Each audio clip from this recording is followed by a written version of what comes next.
সংকীর্তন হলো কলিযুগের শ্রেষ্ঠ উপাসনা। আর সেই সংকীর্তনের প্রতিষ্ঠাতা, প্রাণ প্রতিষ্ঠাতাকে না স্বয়ং ভগবান, যিনি বৃন্দাবনে কৃষ্ণ এবং রাধা দুই রূপে অবস্থান করেছিলেন, তিনিই কলিযুগে এক অঙ্গে গৌরাঙ্গ মহাপ্রভু রূপে নেমে এসেছেন এবং তিনি এই সংকীর্তনের প্রাণ প্রতিষ্ঠাতা।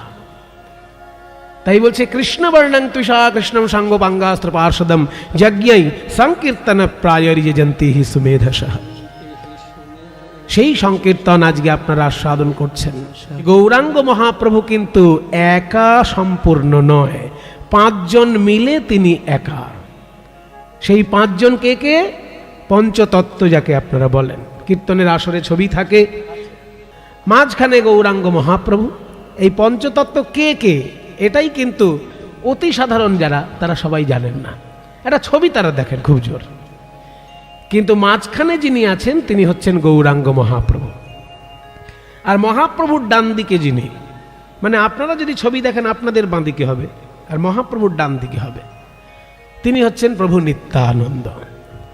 আর নিত্যানন্দের ডান দিকে যিনি, তিনি হচ্ছেন অদ্বৈত আচার্য। আর মহাপ্রভুর বাঁ দিকে যিনি, তিনি হলেন প্রিয় গদাধর। আর গদাধরের বাঁ দিকে যিনি, তিনি হলেন শ্রীবাস পণ্ডিত।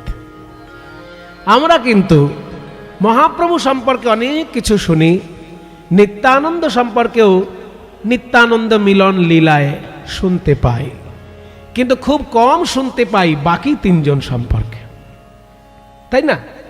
অদ্বৈত আচার্য সম্পর্কেও খুব বেশি শোনা যায় না, গদাধর সম্পর্কেও খুব বেশি শোনা যায় না, আর শ্রীবাস পণ্ডিত সম্পর্কেও খুব বেশি শোনা যায় না। গৌরাঙ্গ মহাপ্রভুকে নিয়ে তো কথা বলতে শুরু করলে আর শেষ হবে না, কাজে ওনাকে নিয়ে আজকে আর বলবো না, কারণ গৌরাঙ্গ মহাপ্রভুর এত বিস্তারিত সব বিষয় যে কোনো একটা অংশ ধরলেই রাত্রির শেষ হয়ে যেতে পারে। কিন্তু গৌরাঙ্গ মহাপ্রভু যাদেরকে নিয়ে গৌরাঙ্গ মহাপ্রভু, তাদের মধ্যে একজনের কথা আজকে আমরা শুনব।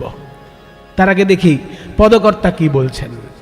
পদকর্তা বলছেন যে নিত্যানন্দ আমার কাছে কি জানো?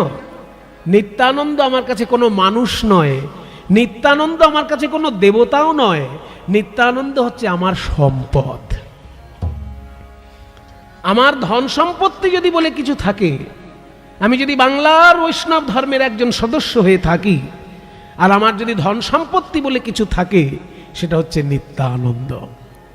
ধনমোর নিত্যানন্দ, আর আমার স্বামীকে পতি মোর গৌরচন্দ্র, আর প্রাণকে প্রাণ মোর যুগল কিশোর। আরও কে? দেখুন পঞ্চতত্ত্বের মধ্যে কিন্তু আরো দুজনের নাম পদকর্তা বলছেন। অদ্বৈত আচার্য বল গদাধর মোর কুল।